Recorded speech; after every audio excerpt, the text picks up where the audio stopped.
funding bill fight ahead of tomorrow's possible government shutdown. The yeas are 219, the nays are 212. It has passed the House, but has an uphill battle in the Senate, as focus remains on the unvaccinated. Top priority to get people first doses. Some clarification on who's eligible for the booster shot. And a singer known for dropping albums has dropped her father from running her affairs. These stories and more coming up on Newsbreak. Hello, South Florida. I'm Janelle Dukin. And I'm Zetlali Solate. Today is Thursday, September 30th, 2021. From the South Florida Media Network's Biscayne-based studios in North Miami, this is SFMN Newsbreak. Midnight deadline. The decision is now in the hands of the U.S. Senate, and a partial government shutdown hangs in the balance. Government funding expires at the end of today, and lawmakers have not yet passed a stopgap funding bill to stop a shutdown. Democrats who control both chambers of Congress have projected confidence that the shutdown will not occur. For their part, the House held a vote mostly along party line and passed the measure last night. On this vote, the yeas are 219, the nays are 212. The bill is passed without objection. A motion to reconsider is laid on the table. Senate Majority Leader Chuck Schumer announced yesterday evening that an agreement had been reached, paving the way for a vote later today to keep the government funded, at least temporarily. An Olympic gold medalist pleading guilty to his role in the January 6 Capitol Hill riot. Cleet Keller, who was a Team USA swimmer, stated he will cooperate with the Department of Justice and possibly testify against others involved. Keller was arrested shortly after the incident. His guilty plea could lead to prison, but his sentence could be shortened if he helps with the prosecution. Millions of eligible Americans getting their Pfizer booster shot today, but as the network's Alejandro Garcia reports, the White House is keeping its focus on the unvaccinated. Boosters of Pfizer's COVID-19 vaccines are now being given out to some Americans, but there's still some confusion on who's eligible to get the vaccine, where to get the shot, or whether you need a doctor's note, and more. The U.S. COVID-19 booster campaign is now in motion for a third time. Boosters will be free for everyone, regardless of immigration or health insurance status. No ID or insurance required. The White House says up to 20 million Americans are 6 months out from their last dose of Pfizer vaccine, and they can get it if they fall into one of three high-risk groups. Those who are 65 or older, adults at high risk for severe COVID-19, like people with underlying health conditions, and adults at risk of frequent exposure, such as frontline workers. The third or booster Pfizer shot is available now at roughly 80,000 places across the U.S., including 40,000 local pharmacies. COVID-19 vaccine booster doses so far are well tolerated. The CDC says reactions are similar to those from the second vaccine dose, most mild or moderate, and include muscle aches, fatigue, and headache. People are being asked to decide themselves on whether they're eligible for the booster, since they do not need a doctor's note to get it. We will continue to evaluate data as it becomes available in real time and with urgency, and update our recommendations. As of now, Johnson & Johnson is still gathering data on boosters, and Moderna has submitted booster data to the FDA. And while officials say boosters are important to continue protecting Americans, their focus remains on the unvaccinated. One thing we can't lose sight of is that it is still a top priority to get people first doses. Dr. Fauci says he expects authorizations for other vaccines as boosters will not take long, and says that some data informing Americans on whether it is safe to mix and match between other vaccines as boosters will be available soon. Reporting from the CVS Pharmacy in Doral, I'm Alejandra Garcia, South Florida Media Network.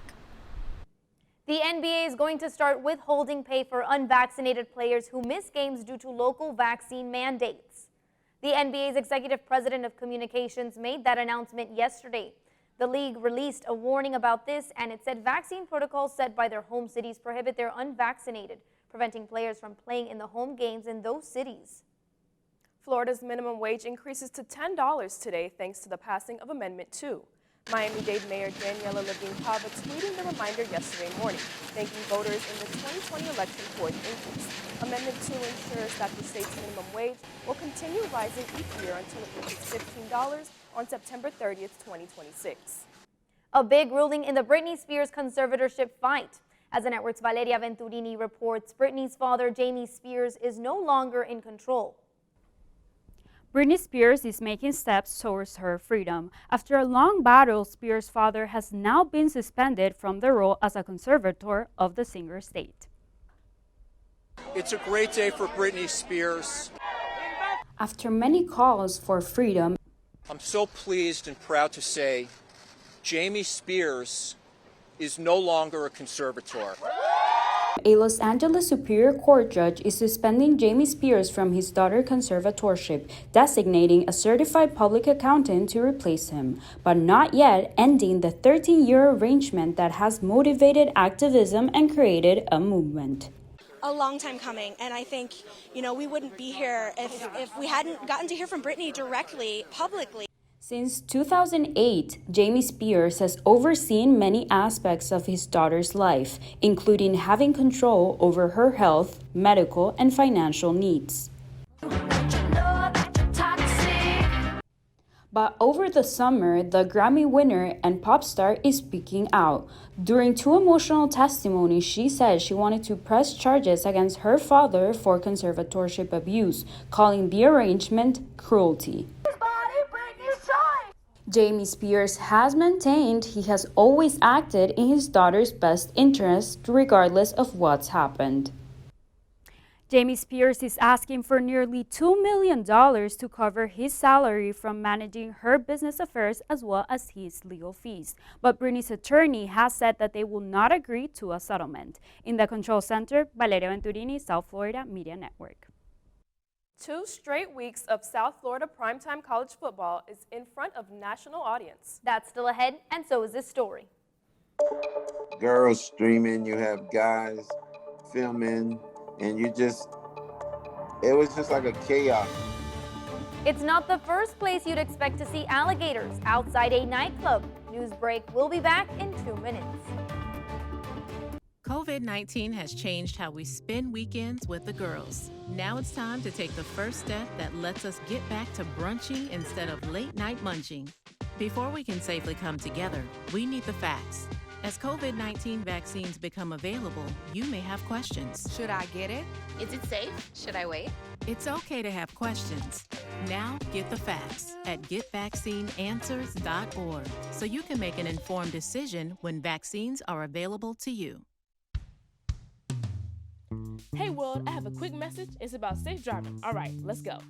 Anytime you're driving, have the seatbelt buckled tight. Both hands on the wheel and your phone out of sight. When not in your hand trying to text somebody back. Because if you do, your car might get smacked. The moral of the story, just put your phone down. The people on the road will stay safe and sound. Put your phone down, put your phone down. People on the road will stay safe and sound. Yeah.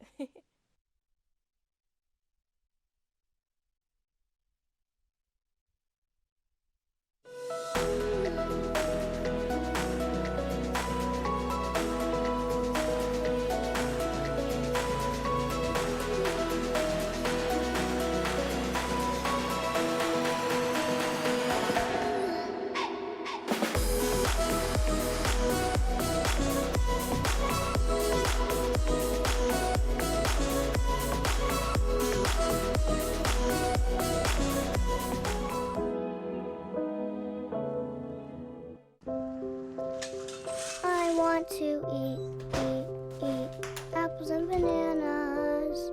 I need to eat apples and bananas. Why can't I eat apples and bananas?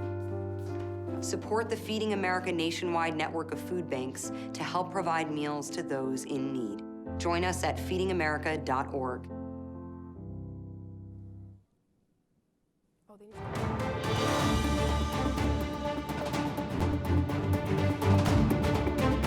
Scaly surprise, club goers shocked by the appearance of alligators.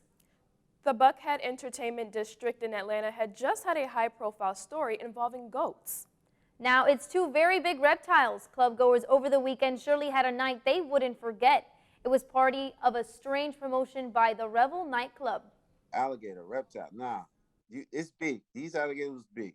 These alligators was big and aggressive. You see goats in Buckhead. You see alligators at clubs. Atlanta is just something you'll never know what you get. It's like a box of chocolate. When things got hairy, the gators were removed. which is when the shuffle and snapping started. After several attempts, the 7-foot reptiles were finally loaded onto a trailer. The gators were on display at the nightclub by licensed exhibitor. South Florida college football is taking over the ESPN airwaves for 2 consecutive weeks. It all begins tonight when the University of Miami plays Virginia at Hard Rock Stadium at 7:30 tonight. Next Friday, it's FIU hosting Charlotte. Both are for national TV audiences. That's all the time we have for Newsbreak. I'm Zitlali Solache. And I'm Danelle Dukin. Get more news anytime at sfmn.fiu.edu.